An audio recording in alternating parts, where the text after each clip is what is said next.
In the decades since their releases, two titans of the kart racing genre continue to be held in the highest of regards, even today. These two hallmarks of the fifth generation of home consoles are Crash Team Racing and Mario Kart 64. They are both fondly remembered by their fans, but which is better? Today I'm set to answer that important question. To do so, I'll be removing my nostalgia lenses, ignoring platform devotion, and comparing these properties side by side, judging them independently on a series of criteria. If your fanboy feelings are easily hurt, you might want to buckle up. It's going to be a bumpy ride. Today's collection highlights will answer CTR or MK64. Which is better? First up will be Crash Team Racing. I'll be judging CTR by taking a closer look at this remote control go-kart. Let's check out the box.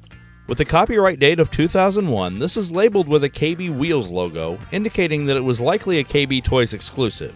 Indeed, this is where I picked it up at a clearance price of $14.99. Let's get it out of the box for the first time ever and take a closer look.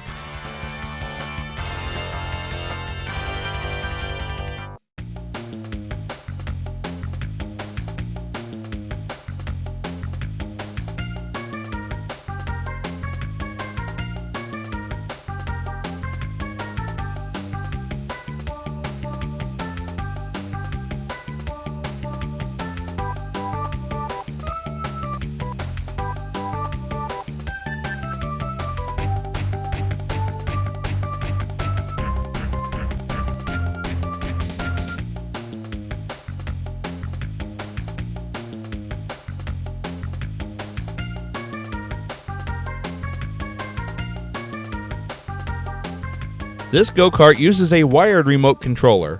Remote in this case means within about 6 feet. This kart is powered by 4 AA batteries. One side of the single rocker button propels Crash forward, while the other side shifts him into reverse, turning only while backing up. The bright colors and build quality represent Crash Team Racing well. Before I assess a score, let's see what the competitor has to offer. Representing Mario Kart 64 will be this Super Mario Kart telephone. Looking at the box reveals a copyright date of 2002 and a Target clearance sticker marked at $7.48. The warning text ensures that this is an actual telephone, not a toy. As before, allow me to remove this from its box for the first time to take a closer look.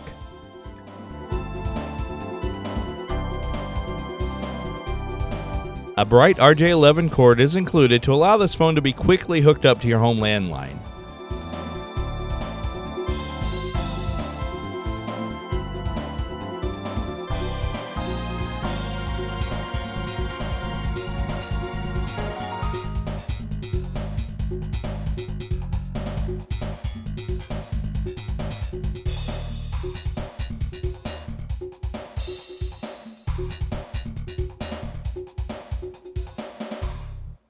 This telephone uses a wired handset that's loaded with 13 buttons, including a convenient redial button. 2 separate switches allow you to set the ringer and call volume. As before, the character likeness is pretty good. Not perfectly on model, but still immediately recognizable. Now that we've seen what each bring to the table, it's time to evaluate them head to head.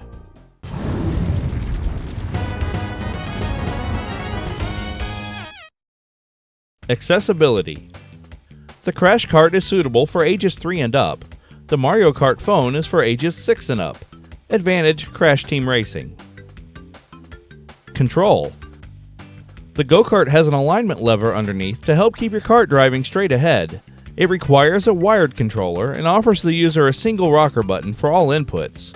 The telephone has 3 option switches, and while it also requires a wired controller, instead features 13 total buttons and clearly gives the user more options. An easy win for Mario Kart. Graphics.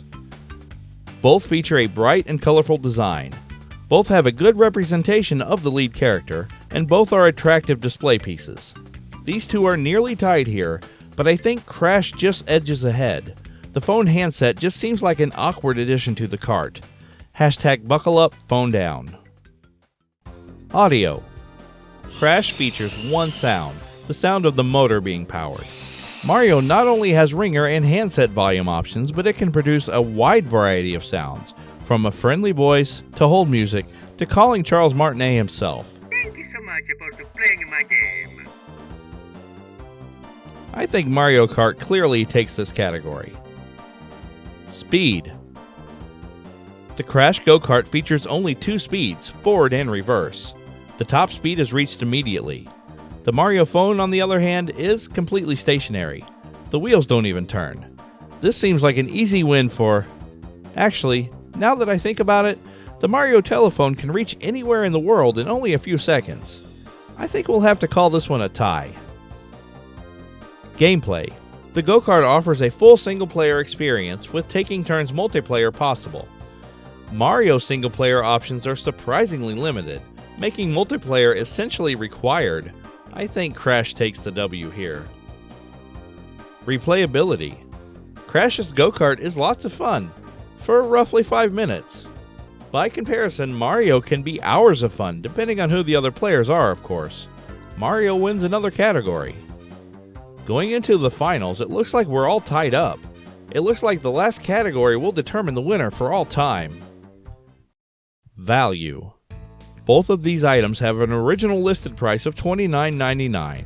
I was able to get each on clearance, but I paid half as much for the Mario Kart phone.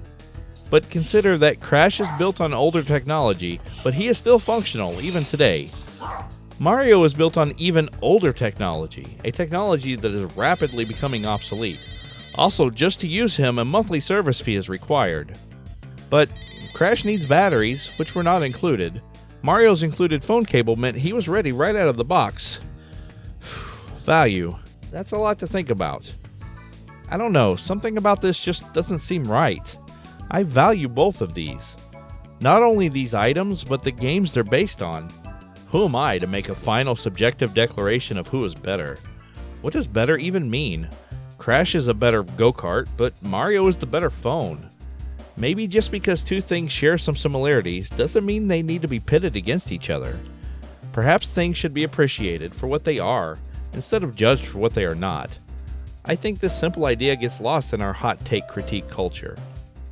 With that being said, I'm crowning them both to be equal highlights to my collection and terrific games in their own right.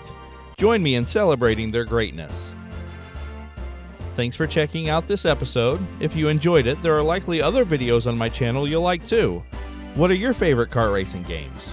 Do you stick with the classics or do you prefer something newer? As for me, this video is obviously a joke. The best kart racing game of all time is clearly